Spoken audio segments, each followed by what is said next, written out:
Notre engagement dans la politique de développement durable repose à la fois, je dirais, sur la rencontre entre une sensibilité de beaucoup de personnes au sein de l'établissement, que ce soit aussi bien les professionnels que la direction que les médecins, et dans tous les domaines, en s'appuyant sur certaines personnes moteurs, on a pu développer des projets qui rentraient totalement dans le cadre du développement durable. Et un de ces projets lancés cette année par l'hôpital privé nord-parisien, c'est le tri des déchets de restauration collective, qui sont ensuite transformés en engrais agricoles.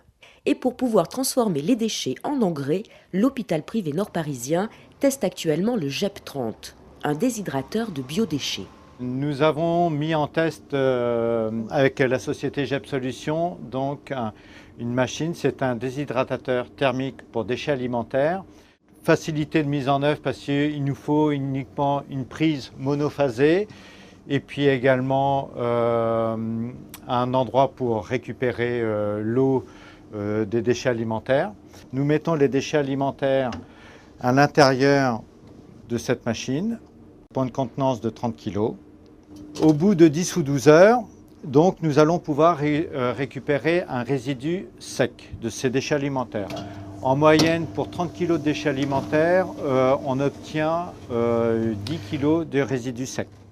Une fois le résidu sec collecté, il est placé dans un container que la société GEP Solutions vient récupérer toutes les 3 semaines. Ces résidus subissent ensuite une analyse phytosanitaire, sont tamisés et compactés sous forme de granulés qui seront vendus aux agriculteurs comme engrais organique. Et pour l'hôpital privé nord-parisien, ce déshydrateur en test semble avoir beaucoup d'avantages. Déjà, c'est qu'on peut traiter l'ensemble des déchets alimentaires de l'établissement. Ensuite, en termes de stockage, c'est-à-dire qu'on a divisé par 2 nos containers de stockage des déchets. Il n'y a plus d'odeur comme au préalable et l'avantage c'est qu'on n'a pas besoin d'avoir justement ce local climatisé. Du côté du personnel de la restauration, juste 10 minutes de formation sur l'appareil. Mais surtout, il y a une réelle prise de conscience du personnel de l'hôpital sur l'intérêt de trier les déchets alimentaires pour les revaloriser. C'est difficile de faire ce tri, c'est contraignant? Non, pas du tout. C'est un geste qui devient complètement anodin. Au départ, effectivement, on se pose la question, mais ça reste complètement en cohérence avec ce qu'on apprend à l'extérieur et on se dit enfin, notre entreprise adhère complètement au tri des déchets. Une bonne démarche et on reste vraiment dans le système écologique, sachant qu'on fait ça en plus de ça chez nous, enfin pratiquement, donc je pense que c'est pas plus difficile que chez nous de faire ça ici. Et le tri des déchets, ce n'est pas seulement au restaurant du personnel, mais également dans les services de soins pour les retours plateaux des patients. Vraiment, je n'ai pas eu à ce jour de commentaires au niveau des équipes. Au contraire, les équipes ont vraiment adhéré. Une direction engagée, des personnels motivés et un système performant, ce projet de tri et revalorisation des déchets alimentaires a toutes les chances de fonctionner. Mais économiquement parlant, est-ce rentable pour l'établissement ? En ce qui concerne le pilier économique, toute l'équation n'est pas résolue. Il y a forcément un coût d'exploitation, aussi bien sur l'utilisation de la machine que sur sa pérennité. Par contre, en face de cela, on espère quand même un certain nombre d'économies qui amélioreront l'équation globale, qui sont d'une part sur la diminution du volume des déchets. On est passé de 3 containers quotidiens à 1 container. Économie de charge de travail qui est associée à cette manutention qui disparaît.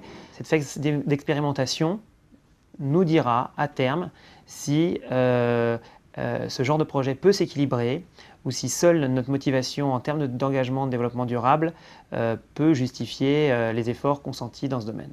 Nous retrouvons le directeur adjoint de l'HPNP 1 an après le test du déshydrateur de biodéchets. Le test est-il concluant et l'équation intérêt environnemental et intérêt économique est-elle résolue? Nous avons choisi d'acquérir ce matériel au vu des avantages qu'il procurait et grâce au partenariat qui a été mis en place avec le fabricant.